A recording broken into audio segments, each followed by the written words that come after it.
بسم اللہ الرحمن الرحیم۔ سلسلہ تعلیمات اولیاء نقشبند میں آج ہم ذکر خیر کریں گے سلسلہ نقشبند کے ایک عظیم مہتاب، ایک عظیم چراغ حضرت سیدنا ابو یعقوب یوسف ہمدانی رحمۃ اللہ تعالی علیہ۔ اللہ کریم جل جلالہ کا ایک خاص کرم و فضل تھا ان پہ، اور اللہ تعالیٰ جل جلالہ کی بارگاہ میں بہت بڑا مقام پانے والی یہ برگزیدہ ہستی حضرت سیدنا ابو یعقوب یوسف ہمدانی رحمۃ اللہ تعالی علیہ۔ اللہ کریم جل جلالہ نے ان کو بڑی شانوں سے نوازا ہے۔ اللہ تعالیٰ کا ایک خاص کرم و فضل تھا ان پہ۔ 441 ہجری کے اندر یہ اپنے علاقہ کے اندر پیدا ہوئے حضرت یوسف ہمدانی رحمۃ اللہ تعالی علیہ، اور کنیت جو ہے ان کی یعقوب تھی، جس کی بنا پہ حضرت ابو یعقوب ان کو کہا جاتا ہے۔ پورا نام حضرت ابو یعقوب یوسف ہمدانی رحمۃ اللہ تعالی علیہ۔ ابھی 18 سال کے تھے کہ علوم جو ہے نا ظاہری کے لیے آپ نے بغداد شریف کا سفر کیا۔ یہ اولیاء کاملین جو بھی ہوں، جس سلسلہ کے اعتبار سے ہوں، اور بالخصوص سلسلہ نقشبند کے جو بزرگان دین، چاہے ان کا ذکر ہو، چاہے پیچھے جو ہم نے بزرگان دین کے حالات زندگی آپ کے سامنے رکھیں، تو ان کی زندگی کا ایک مشن تھا، مقصد تھا کہ وہ پہلے ظاہری علوم کے لیے، شریعت کے علوم کے لیے گھروں سے نکلتے، سفر کرتے، چاہے یہ ولی کامل ہوں، اولیاء کاملین ہوں، یا ولیوں کے سردار حضرت سیدنا ابو القادر، حضرت سیدنا شیخ ابو عبد القادر جیلانی غوث اعظم رحمۃ اللہ تعالی علیہ جیسی شخصیت ہوں۔ تو یہ زندگی کا معمول ہے کہ علوم ظاہری کو وہ لازمی حاصل کرتے ہیں، شریعت کا علم سیکھتے ہیں، اس کے بعد طریقت کے علوم کی طرف آتے ہیں۔ تو بہرکیف کیا ہوا، علوم ظاہری کے لحاظ سے 18 سال کی عمر میں انہوں نے علوم کو سیکھا۔ بغداد آئے، اس وقت بغداد کے اندر نظامیہ، بغداد کی جو بنیاد ہے رکھی کی، جامعہ نظامیہ کے نام سے بغداد کے اندر ایک ادارہ تھا،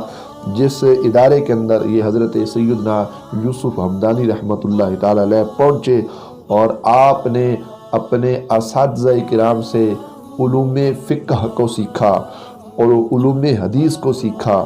پھر وہاں سے یہ فقہ اور حدیث کا علم پڑھنے کے بعد آپ سمرقند اور بخارا کے علاقہ کے اندر گئے۔ وہاں سے بھی کیا کہ آپ نے علم استفادہ کیا، وہاں سے بھی آپ نے علوم کو حاصل کیا۔ تو یہ ایک سفر تھا کہ پہلے بغداد، پھر بغداد سے بخارا، پھر سمرقند، یہ تمام جو آپ نے سفر طے کیے، یہ منازل آپ نے طے کی، تو یہ علوم کو سیکھنے کے لحاظ سے ہے۔ حضرت ابو یعقوب یوسف ہمدانی نے فقہ کا علم بھی سیکھا، حدیث کا علم بھی سیکھا۔ تو کہتے ہیں اس دوران جو آپ کی علمی شہرت تھی وہ کافی مشہور ہو چکی، کافی پھیل چکی، اور ظاہری بات ہے جو بھی دین کے طلباء، دین کو سیکھنے والے جب دل لگا کر علوم کو حاصل کرتے ہیں، تو وہ تو ایسے افراد جو غیر معروف ہوں، لیکن دین کی برکت کی وجہ سے اور دین کی جو محنت ہوتی ہے اس کی وجہ سے ان کی شہرت جو ہوتی ہے ہو جاتی ہے، ان کا نام بلند ہو جاتا ہے۔ پھر ان ہستی پہ تو اللہ کا ایک خاص کرم و فضل تھا حضرت ابو یعقوب یوسف ہمدانی رحمۃ اللہ تعالی علیہ پہ۔ تو ظاہری بات ہے جب انہوں نے دل سے ان علوم کو سیکھا تو مزید جو ہے اللہ کریم جل جلالہ نے ان کا نام بلند کیا، عزتوں میں اضافہ ہوا، اور ان کی جو شہرت تھی ان کا چاروں طرف جو ہے وہ چرچا شروع ہو گیا۔ پھر واعظ کا یہ عالم ہے کہ حضرت یعقوب یوسف ہمدانی رحمۃ اللہ تعالی علیہ جب واعظ و نصیحت فرماتے تو کتب میں آتا ہے کہ کثیر تعداد میں لوگ آپ کے واعظ و نصیحت، آپ کے بیانات سننے کے لیے تشریف لاتے۔ یہ اس کی جو بڑی وجہ یہ ہے کہ جو بھی آپ نے علوم سیکھے پھر ان علوم پر عمل کیا، اور ایسا عالم جو عامل بھی ہو، اپنے علوم پر عمل کرنے والا بھی ہو، اس کی زبان میں تاثیر ہوا کرتی ہے۔ جب بندہ عالم کی زبان میں تاثیر پیدا ہو جائے تو قدرتی بات ہے لوگ اس کی طرف زیادہ سے زیادہ آتے ہیں ان کے بیانات کو سننے کے لیے۔ تو حضرت ابو یعقوب یوسف ہمدانی رحمۃ اللہ تعالی علیہ تعلیم بھی سیکھتے، پھر ان پہ عمل کرتے۔ تو جب آپ عالم جوانی کے اندر آپ واعظ و نصیحت فرماتے تو کثیر تعداد میں لوگ آتے آپ کا واعظ و نصیحت سننے کے لیے۔ اور اس کے علاوہ فتاوی اور احکام شرع کی توضیح اور تشریح میں کمال حاصل تھا۔ فتاوی جات کے لحاظ سے اور جو شریعت کے احکام ہوں ان کے معاملے میں یہ اللہ کریم کا ایک خاص کرم تھا کہ ان میں بڑے ماہر نظر آتے ہیں۔ پھر آپ نے یہ تمام جو کام تھے، فتاوی جات ہو گیا، اس کے علاوہ یہ احکام، پھر ان کے اندر بحث کرنا، پھر مسائل کو اخذ کرنا، پھر فتاوی جات سے فتاوی جات کو اخذ کرنا، یہ سارے آپ نے کام ترک کیے اور آپ نے کیا کہ ریاضت مجاہدہ کی آپ نے زندگی گزارنی شروع کر دی۔ اور اس حوالے سے کہ آپ سارا سال جو ہے کہتے ہیں ایک علاقہ کے اندر رہتے، ماہ سوائے نماز جمعۃ المبارک کے آپ باہر نہیں آتے تھے۔ اس انداز میں آپ نے مستغرق ہو کر جو ہے نا ریاضت اور مجاہدہ کے لیے اپنی زندگی کو کیا کر دیا، وقف فرما دیا۔ روحانی تربیت حضرت ابو یعقوب یوسف ہمدانی رحمۃ اللہ تعالی علیہ نے شیخ ابو علی فارمدی رحمۃ اللہ تعالی علیہ سے حاصل کی، جن کا ذکر ہم نے پچھلے ویڈیو کلپ کے اندر کیا۔ ان سے آپ نے روحانی فیض کو حاصل کیا، اور اس کے علاوہ اس دور کے مزاج کے مطابق دوسرے اولیاء کاملین بھی آپ کے صحبت کے اندر رہے۔ تو اللہ تعالیٰ جل جلالہ کا ایک خاص فضل تھا کہ علوم ظاہری کی تکمیل کے بعد فتاوی جات، فقہ حدیث میں مہارت حاصل کرنے کے بعد ریاضت مجاہدہ کی زندگی آپ نے بسر کی۔ حضرت شیخ ابو علی فارمدی رحمۃ اللہ تعالی علیہ سے روحانی فیض کو آپ نے حاصل کیا۔ حضرت ابو یعقوب یوسف ہمدانی رحمۃ اللہ تعالی علیہ اور حضرت امام الاولیاء سیدنا الشیخ عبد القادر جیلانی غوث اعظم رحمۃ اللہ تعالی علیہ کا زمانہ ایک تھا، ایک ہی زمانے کے اندر یہ دونوں ہستیاں موجود تھیں۔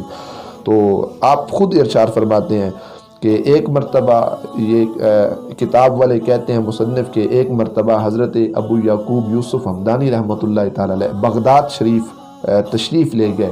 حضرت سیدنا شیخ عبد القادر جیلانی غوث اعظم رحمۃ اللہ تعالی علیہ کا جو علاقہ ہے، جو شہر ہے بغداد کی طرف جب آپ آئے تو حضرت عبد القادر جیلانی غوث اعظم رحمۃ اللہ تعالی علیہ اس وقت جوان تھے، تو وہ حضرت سیدنا امام الاولیاء سیدنا شیخ عبد القادر جیلانی غوث اعظم رحمۃ اللہ تعالی علیہ چل کے آئے اور حضرت ابو یعقوب یوسف ہمدانی کی بارگاہ میں آ کر حضرت عبد القادر جیلانی غوث اعظم امام الاولیاء نے اپنی زندگی کے احوال جو ہے ان کے سامنے رکھے اور ساری باتیں جو ہے اپنی زندگی کے لحاظ سے ان کو بتائیں اور اپنی جو مشکلات ہیں وہ ان کے سامنے رکھیں۔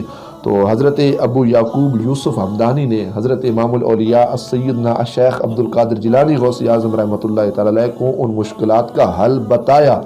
ایمان سے بتائیں کتنا کرم اور کتنی شان اللہ تعالیٰ جل جلالہ نے اس ہستی کو عطا فرمائی کہ جن کی بارگاہ میں ولیوں کے سردار سیدنا الشیخ عبد القادر جیلانی غوث اعظم رحمۃ اللہ تعالی علیہ جیسی شخصیت اپنی زندگی کی مشکلات اور زندگی کے حوال لے کر ان کی بارگاہ میں آ رہے، اور یہ جو ہے حضرت عبد القادر جیلانی غوث اعظم رحمۃ اللہ تعالی علیہ کو ان کی مشکلات کا حل بتا رہے ہیں۔ تو کتنا کرم بالائے کرم اللہ تعالیٰ جل جلالہ کا ان ہستی کے اوپر تھا، حضرت ابو یعقوب یوسف ہمدانی رحمۃ اللہ تعالی علیہ کی ذات پہ۔ تو پھر حضرت خواجہ ابو یعقوب یوسف ہمدانی رحمۃ اللہ تعالی علیہ نے سیدنا شیخ عبد القادر جیلانی سے فرمایا کہ آپ واعظ و نصیحت فرمائیں۔ یہ جو شیخ عبد القادر جیلانی امام الاولیاء رحمۃ اللہ تعالی علیہ کے واعظ و نصیحت آپ کی کتب کے اندر مشہور ہے، ان کی ترغیب کے لحاظ سے بھی سلسلہ نقشبند کے اس بزرگ نے حضرت ابو یعقوب یوسف ہمدانی نے ان سے کہا تھا، حضرت عبد القادر جیلانی سے کہا تھا کہ آپ کیا کریں، آپ واعظ و نصیحت کو کیا کریں، شروع کریں۔ تو حضرت عبد القادر جیلانی رحمۃ اللہ تعالی علیہ نے آپ نے بڑی خوبصورت بات کی۔ آپ فرماتے حضور والا میں تو عجمی ہوں اور بغداد کے جو لوگ ہیں وہ فصحائے عرب کے سامنے میں کیسے بول سکوں، وہ تو بڑے فصاحت و بلاغت کے ساتھ عربی کو سمجھنے، عربی بولنے والے ہیں، ان کو عربی پہ بڑا معمور حاصل ہے، تو لہٰذا یہ کیسے ممکن ہو سکتا ہے کہ میں کیا کروں، ان کے سامنے عربی زبان بولوں۔ تو حضرت خواجہ ابو یعقوب یوسف ہمدانی نے سیدنا شیخ عبد القادر جیلانی سے بڑی خوبصورت بات کی۔ آپ نے فرمایا آپ کو فقہ، اصول فقہ، اختلافات، مذاہب، لغت، قرآن، حدیث کی علوم پر عبور حاصل ہے، اور آپ نے فرمایا آپ کے اندر یہ ساری صلاحیت موجود ہے۔ فرمایا ممبر پہ چڑھیں۔ حضرت ابو یعقوب یوسف ہمدانی نے امام الاولیاء سیدنا شیخ عبد القادر جیلانی سے کیا فرمایا کہ آپ ممبر پہ چڑھیں اور آپ واعظ و نصیحت جب فرمائیں گے تو انشاءاللہ کثیر تعداد میں لوگ آپ کے واضح نصیحت کو سننے کے لیے آئیں گے۔ حضرت ابو یعقوب یوسف ہمدانی نے کہا، فرمایا عبد القادر جیلانی غوث اعظم، میں دیکھ رہا ہوں کہ اللہ کریم جل جلالہ نے تمام علوم جو ہے نا آپ کو عطا فرمائے ہیں، اور آپ تمام علوم پر مہارت حاصل رکھتے ہیں۔ اگرچہ آپ اجمی ہیں، سامنے عربی بیٹھے ہوں گے، لیکن تب بھی وہ آپ کی گفتگو کو سنا کریں گے۔ تو حضرت سیدنا شیخ عبد القادر جیلانی غوث اعظم رحمۃ اللہ علیہ کے خطبات پھر مشہور ہے کہ جب انہوں نے حضرت ابو یعقوب یوسف ہمدانی کی بات مانی، پھر آپ ممبر پہ چڑھے تو پھر ہزاروں لاکھوں کے حساب سے لوگ آتے، اور وہ آ کر حضرت سیدنا شیخ عبد القادر جیلانی غوث اعظم رحمۃ اللہ تعالی علیہ کی واضح و نصیحت کو سنا کرتے تھے۔ اور پھر آپ نے بڑی کمال کی بات کی، فرمایا عبد القادر جیلانی، فرمایا میں آپ کے اندر وہ چیز دیکھ رہا ہوں جس کی اصل اور شاخیں زمین و آسمان کے اندر پھیلی ہوئی ہیں۔ اللہ اکبر، اتنی بڑی بات۔ فرمایا عبد القادر جیلانی، آپ کے اندر وہ چیز موجود ہے جس کی شاخیں جو ہے وہ ساری زمین کے اوپر پھیلی ہوئی ہے۔ اللہ تعالیٰ نے اتنا جو ہے نا علم ان کو اس حوالے سے عطا فرمایا تھا۔ آپ کی کرامات کے لحاظ سے تو دیکھا جائے تو زندگی میں مختلف مراحل پر کرامات کا ظہور تھا، لیکن ایک مرتبہ ایک عورت روتی پیٹتی ہوئی حضرت کی بارگاہ میں آئی اور عرض کرتی ہے، حضور میرا ایک بیٹا ہے اور جو کچھ لوگ میرے بیٹے کو پکڑ کر لے گئے ہیں، آپ دعا فرمائیں کہ میرا بیٹا واپس آ جائے، میں بڑی پریشان ہوں۔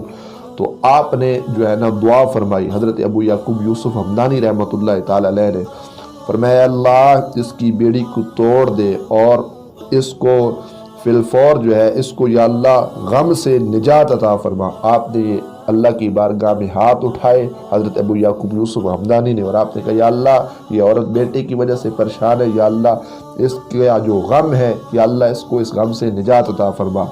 تو کہتے ہیں کہ آپ نے کہا کہ عورت صبر کر، تو اس عورت نے صبر کیا، اور جیسے ہی گھر جاتی ہے تو گھر جیسے ہی گئی تو گھر میں بیٹا مل گیا۔ اتنے سالوں سے جو بیٹا غائب تھا، اتنی پریشان تھی، غم کے اندر مبتلا تھی، جیسے ہی گھر گئی بیٹا مل گیا تو بڑی خوشی ہوئی۔ تو وہ عورت واپس آئی تو کیا ہوا، حضرت سیدنا ابو یعقوب یوسف ہمدانی رحمۃ اللہ تعالی علیہ کی بارگاہ میں آئی، اور اس نے سارا جو ہے نا حال حوال بتایا اور کہا، حضور والا جب میں نے یہ بات بیٹے سے پوچھی کہ بیٹا تو کہاں تھا، تو بیٹے نے بڑی خوبصورت بات کی، اس نے کہا اماں جان میں ایک علاقہ میں تھا، اچانک ایک اجنبی شخص آیا، یہ بیٹا کہہ رہا ہے، اور ایسے ظاہر ہوا اور مجھے آنکھ جھپکنے سے پہلے پہلے یہاں پہ لے آیا۔ اللہ اکبر، گویا میں اس کو آسان انداز میں یوں کہوں کہ آنکھ کے جھپکنے میں تو دیر لگ سکتی ہے، لیکن بیٹے نے کہا کہ ایک شخص آیا اور وہاں سے مجھے کیسے لے کے آیا کہ آنکھ کے جھپکنے سے پہلے پہلے اس نے وہاں علاقے سے مجھے اٹھایا اور ابا جان مجھے اپنے گھر کے اندر اس کو پہنچا دی۔ گویا بچہ کہہ رہا تھا، ابو یعقوب یوسف ہمدانی جو سلسلہ نقشبند کے عظیم ستون عظیم چراغ ہیں، وہ آئے اور آنکھ جھپکنے سے پہلے پہلے اتنے دور علاقے سے اس نے اٹھا کر مجھے میرے گھر کے اندر پہنچا دیا۔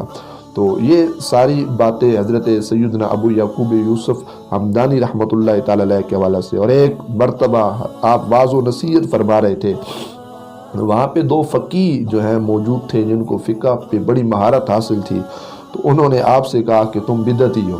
اب ان کو کیا پتا کہ آگے اتنے بڑے عظیم اللہ کے ولی بیٹھے ہیں ابو یعقوب یوسف ہمدانی۔ تو جب انہوں نے یہ تانا دیا کہ آپ بدعتی ہیں، تو آپ کے منہ سے نکلا خاموش رہو تمہیں موت آئے، خاموش رہو تمہیں موت آئے۔ تو ان الفاظ کا نکلنا تھا کہ وہ دونوں اسی جگہ پہ مر جاتے ہیں۔ اللہ کے ولی کی زبان سے جو کلمات نکلے کیسے پورے ہوئے؟ اپنے خاموش ہو، خاموش رہو تمہیں موت آئے۔ خاموش تو ظاہری بات یقیناً ہوگے، تو ان کو کیا ہوگی، اسی مجلس کے اندر دونوں کو موت آ جاتی ہے۔ اللہ اکبر۔ حضرت خواجہ صاحب جو ہیں بغداد شریف تشریف لائے تو آپ نے مدرسہ نظامیہ میں واعظ فرما رہے تھے، اور ایک دور وہ تھا کہ جب حضرت خواجہ ابو یعقوب یوسف ہمدانی رحمۃ اللہ تعالی علیہ بغداد جامعہ نظامیہ کا جو ادارہ تھا مدرسہ تھا، وہاں آپ دین کے علوم کو سیکھنے کے لیے گئے، لیکن اللہ کریم نے جب کرم کیا علوم آپ نے سیکھے، پھر اسی ادارہ کے اندر جا کر آپ نے کیا واعظ و نصیحت فرمایا۔ تو واعظ و نصیحت فرما رہے تھے کہ ابن سکا نامی ایک فقیہ اٹھا اور آپ سے سوال کیا۔ سوال اس نے کیا کیا؟ اس نے کہا آپ نے فرمایا کہ بیٹھ جا، مجھے تیرے کلام سے کفر کی بدبو آتی ہے۔ اللہ اکبر!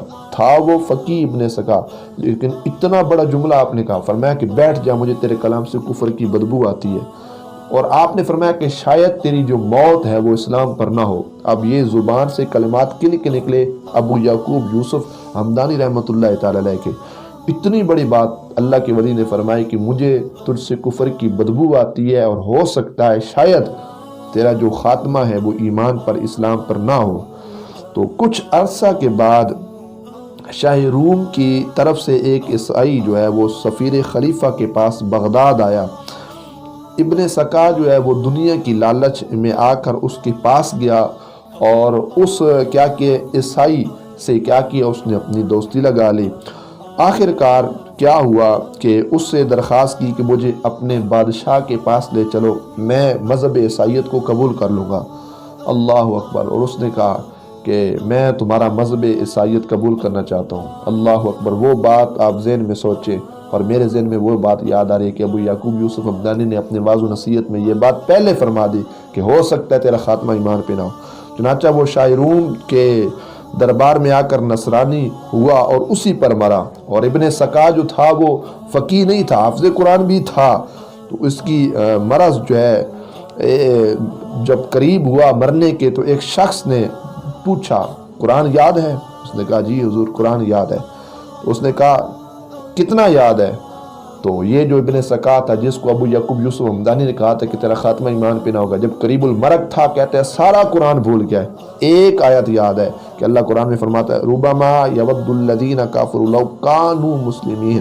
اس نے کہا کہ بعید نہیں کہ وہ وقت آئے کہ جب کافر لوگ پچھتا کر آرزو کریں گے کہ کاش ہم مسلمان ہوتے۔